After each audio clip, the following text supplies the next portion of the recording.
오늘 말씀 가운데 예수 그리스도의 은혜와 평강이 충만하기를 소망합니다. 우리가 지난번에 에베소서 6장 말씀을 조금 살펴보면서 영적 전쟁에 대한 이야기를 했습니다. 우리가 하나님의 영적인 하나님 나라의 그 군사로서 우리는 모든 상황 가운데에서 영적으로 반응해야 되고, 또 그것들 가운데 영적인 싸움이 있고 우리가 그 가운데 승리로 나아가야 된다는 것을 우리가 말씀을 통해서 살펴보았습니다. 우리가 조금 더 에베소에 대해서 조금 먼저 이야기를 하고 계속해서 또 이 영적 전쟁에 대한 이야기들을 조금 나누기를 원합니다. 이 에베소 지역을 먼저 우리가 생각을 해보면, 이 에베소 지역은 의 우상 숭배, 특별히 그 세계 7대 불가사의 중에 하나라고 말하는 정말 거대한 그 아데미 신전이 있는 그 지역이었습니다. 그리고 이 바울 당시에는 그 어떤 그 무역을 원래 하는 그 모든 것들이 물로 그 배로 무역을 하는 일들이 이제 막히게 되어지면서 이제 사람들의 생업, 사람들이 먹고 사는 모든 문제가 이제 이 우상 숭배에 달린 지역이었습니다. 그 우상을 만들고 팔고 신전에 그 방문하는 성지 순례자들, 관광객들, 그 사람들에게 어떠한 이 우상적인 것들을 팔고 또 그것들을 관광시키고, 이 모든 것들이 이 지역의 사람들의 생업에 직결되어 있었습니다. 그러니까 그냥 먹고 사는 모든 문제마저도 이제 우상 숭배에 다 연결되어 있던 것이죠. 그리고 특별히 이 아데미 신은, 그 여신은 또 성과 관련된 그 어떤 것들이 있기 때문에 문란하고 또 성적으로도 매우 타락하여져 있는 그러한 도시였던 것입니다. 그래서 바울은 또 특별히 에베소 지역은 어떻습니까? 바울이 처음에 전도 여행을 할 때 1차 전도 여행 이후에 2차 전도 여행을 할 때 그 마음에 에베소 지역으로 가고자 하는 마음이 있었죠. 에베소 지역 가운데 복음을 전하고 그곳 가운데 가고자 하는 마음이 있었습니다. 그러나 예수님께서 바울을 또 그 마게도니아로 인도하셨고 또 더 많은 그 전도의 여정을 하게 하셨습니다. 그리고 3차 전도 여행 때 에베소 지역에 가서 이제 계속해서 복음을 전하고 교회를 세우고, 또 어떻게 보면 바울이 그 마음 가운데에 가장 품었던 교회, 가장 사모하였고 가장 먼저 생각한 교회가 아니었을까 이제 생각을 하게 됩니다. 바울은 이 에베소에 있는 교회들에게 감옥에서 편지를 했는데, 우리가 먼저 생각할 것은 바울은 에베소에 있는 교회에 편지했다라는 것입니다. 앞서 말씀드린 것처럼 죄악으로 가득한 도시였고 어둠 가운데 있는 그 우상 숭배가 생업과 직결된 그런 도시였는데, 그곳 가운데 있는 그리스도인들에게 바울이 편지했다라는 것입니다. 사랑하는 성도 여러분, 오늘 우리가 영적 전쟁을 이야기하고 영적인 것들을 얘기하고 또 이 말씀을 우리가 이야기할 때 우리가 먼저 기억해야 할 것은, 말씀은 저와 여러분 같은 그리스도인들에게 지금 말씀하고 있다라는 것입니다. 그리스도인들에게 영적 전쟁에 대한 이야기를 하고 있고, 바울은 에베소에 있는 교회들에게, 그리스도인들에게 너희가 깨어서 영적으로 무장하고 하나님의 전신갑주를 입어라, 악한 날에 능히 대적하기 위하여서 너희가 깨어서 전신갑주를 입으라고 교회들에게 말하고 있다는 사실입니다. 이 마지막 때에 세상에 계속해서 악이 만연하고 있고 우리가 계속해서 어두워지는 것만 같은 이 시대 가운데에 하나님의 말씀을 붙들고 영적으로 이 모든 것들을 대적하고 싸워나갈 곳은, 유일한 곳은 바로 교회라는 것을 우리가 기억해야 합니다. 우리가 분명히 해야 합니다. 마지막 때에 하나님의 뜻을 가지고 싸워 나아갈 군사들은 오직 교회, 예수 그리스도의 몸된 교회뿐임을, 마지막 때의 유일한 희망은 교회뿐이다라는 사실을 우리가 분명히 기억해야 합니다. 바울이 에베소에 있는 그리스도인들에게 편지하였습니다. 그리고 말씀은 오늘 저와 여러분들에게 또 말씀하고 있습니다. 바울은 이 에베소에 있는 이 죄악 가운데 있는 상황 가운데에 이 죄악과 구별되어져 살아가야 하는 모든 사람들은 그 우상 숭배를 생계로 이어가고 생업과 연결해서 살아가고 있지만, 그 가운데에 구별되어져서 살아가야 하는 그리스도인들에게 편지하였고, 오늘 말씀도 이 세상 가운데에서 구별되어져서 살아가야 하는 저와 여러분에게 말씀하고 있는 것입니다. 과연 나는 그리스도인다운 삶을 살고 있는가? 라고 말씀이 우리에게 질문하고 있는 것입니다. 과연 나는 주님 안에서 지금 깨어 있는가? 나의 영은 주님 안에서 깨어 있는가? 주 안에 있는가? 하는 것을 말씀은 질문하고 있다라는 사실을 우리가 분명히 기억해야 하는 것입니다. 우리가 영적이다라는 것을 이야기할 때, 영적 전쟁, 영적이다 라는 것을 이야기할 때, 특별히 우리 한국의 정서, 이 한국 교인들이 받아들이는 데에 있어서는 영적인 것, 신령한 것을 이야기할 때 조금 거부감이 드는 일들이 있습니다. 왜 그러냐면 우리나라는 이 대한민국의 역사를 살펴보면 불교가 엄청 강성하였고, 뭐 지금도 마찬가지고 뿌리 깊이 이 불교의 어떤 것들이 강성하게 있고, 또 계속해서 그 무속신앙, 그 무속의 것들이 또 뿌리 깊게 자리 잡혀 있습니다. 요즘에는 또 어떤 것들이 사회적으로 이 사회적 물밑에서 그 어떤 문제가 있냐면 MG 무당이라고 하거든요. 그러니까 젊은 20대, 30대 이 젊은이들이 그 이제 소셜 네트워크, 유튜브나 이런 라이브 방송을 통해서 무당으로, 무속으로 활동하는 일들이 많이 있습니다. 이렇게 우리나라 이 대한민국 가운데에서는 이러한 무속의 것들, 또 불교의 어떤 그 것들이 깊이 이 안에 있기 때문에 우리가 영적이다 하면은 이해를, 우리도 머리로 이해할 때에 그것들을 먼저 떠올리게 돼요.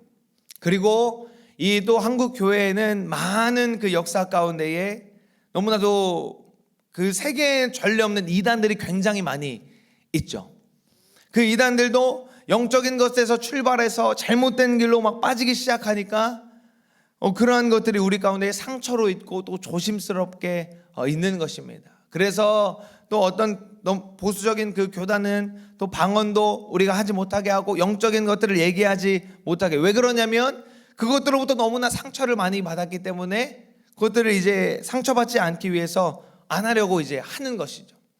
그래서 우리가 영적인 것을 이야기하면은 먼저 떠오르는 것들이 이런 것들이 떠오릅니다.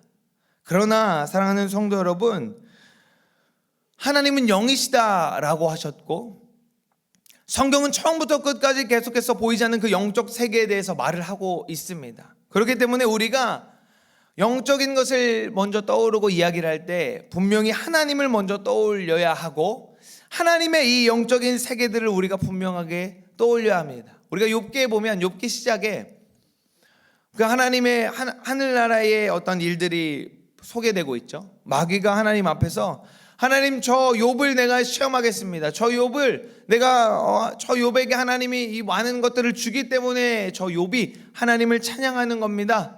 내가 저 욥을 시험하면 아마도 하나님을 부정하고 하나님 원망할 것입니다 라고 이야기를 할 때 하나님이 사탄에게 그것을 허락합니다. 그러나 그의 그 몸에는 손을 대지 마라, 그의 생명에는 손을 대지 마라 하고 허락합니다. 우리가 이것을 통해서 어떤 것을 알 수 있냐면 이 모든 일들 가운데에 모든 영적인 일들이 작용하고 있다라는 것입니다.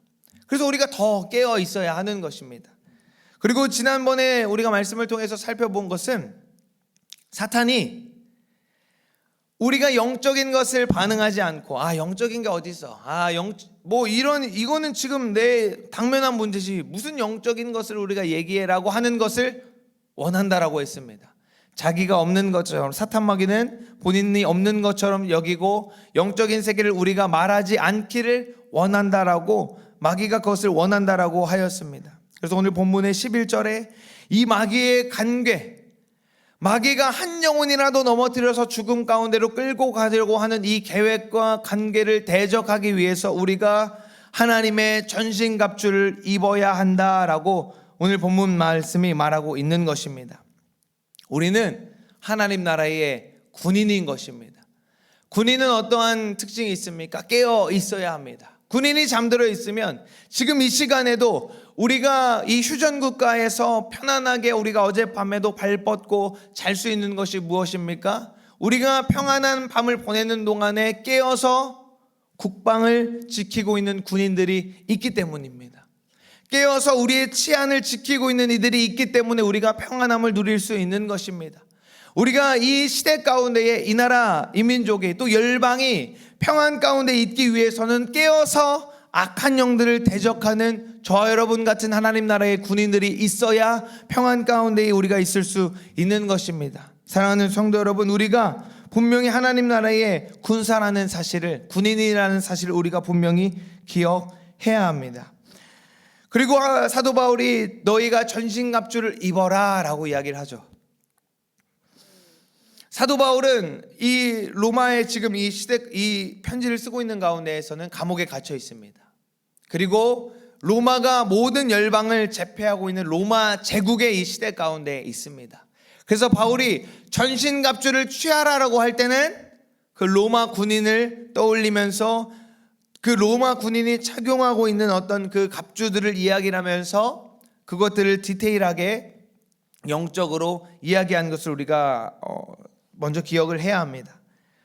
우리가 몇 가지만 계속해서 살펴볼 텐데, 우리가 이 영적인 갑주를 어떻게 입어야 하는지, 그래서 우리가 하나님 나라의 군인으로서 우리가 영적인 것을 대적해야 되는데, 대적하며 나아가기 위하여서는 영적인 갑옷을 입고 우리가 무장하고 이것을 싸워 나가야 하는데 어떤 것을 우리가 입어야 하는지를 우리가 말씀을 통해서 살펴보기를 원합니다. 14절 말씀에 보니까 그런즉 서서 진리로 너희 허리띠를 띠라 라고 먼저 이야기를 하고 있습니다.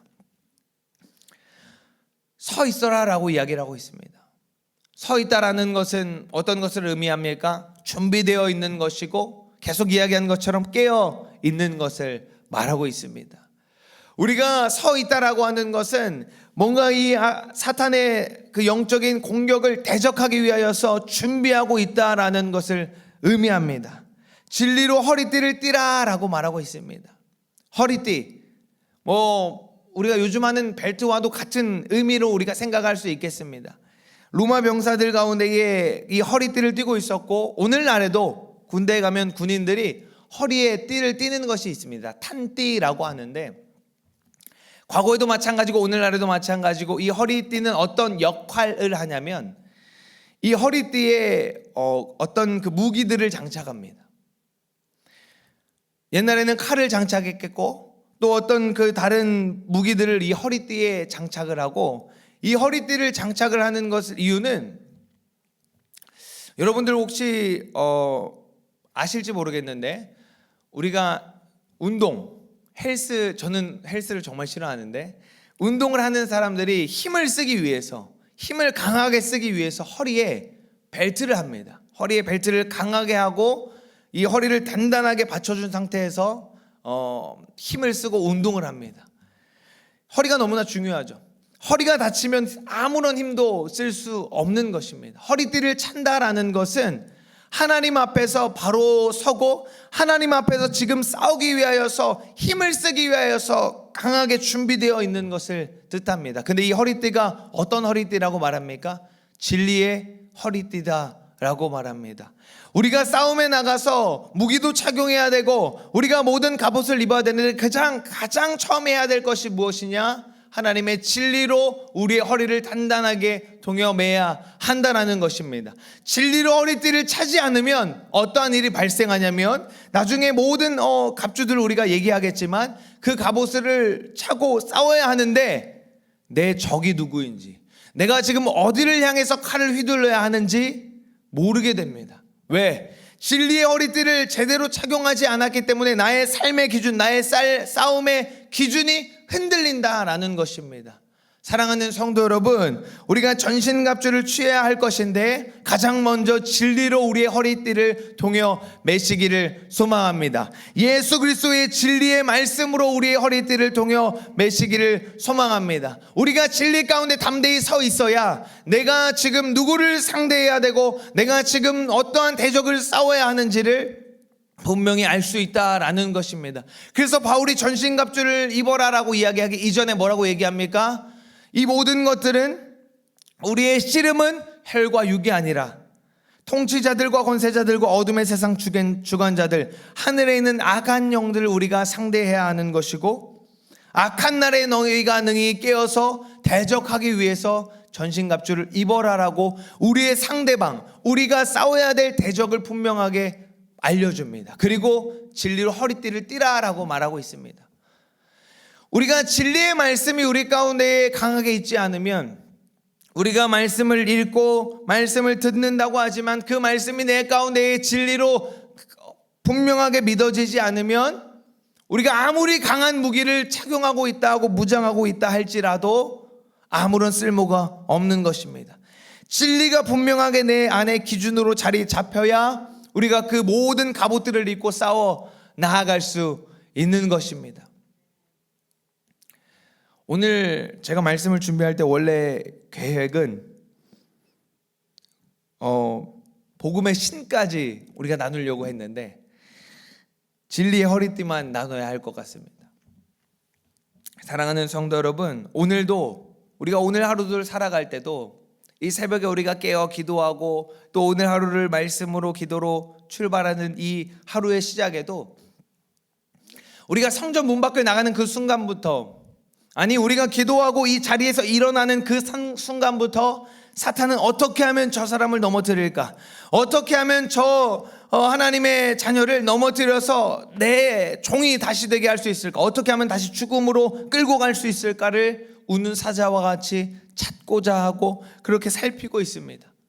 그럴 때에, 그리고 세상에 나아가면 수많은 미디어를 통하여서, 수많은 말들을 통하여서, 여러분이 속해 있는 그 모든 삶의 현장 가운데에 수많은 상황들을 통하여서 무엇이 옳은 일인지, 무엇이 정말로 제대로 된 것인지, 우리가 어디로 걸어가야 하는지를 계속해서 우리를 헷갈리게 하는 것이 이 시대이고 사탄의 간궤인 것입니다. 그럴 때 우리가 어떻게 주님의 길을 걸어갈 수 있습니까? 진리의 허리띠를 띄어야 한다라는 것입니다. 진리의 허리띠를 매야 한다라는 것입니다. 진리가 우리의 삶의 기준이 되어야 한다라는 것입니다. 하나님의 말씀이 나의 삶의 기준이 되어질 때에 오늘 하루도 우리가 그 영적 전쟁에서 내가 어디로 가야 하는지, 어떻게 싸워야 하는지를 분명히 알 수 있다라는 사실입니다. 사랑하는 성도 여러분, 이 진리가 저와 여러분 가운데에 굳게 자리 잡기를 원하고, 이 진리의 말씀이 저와 여러분의 삶의 온전한 기준이 되기를 예수 그리스도의 이름으로 소망합니다.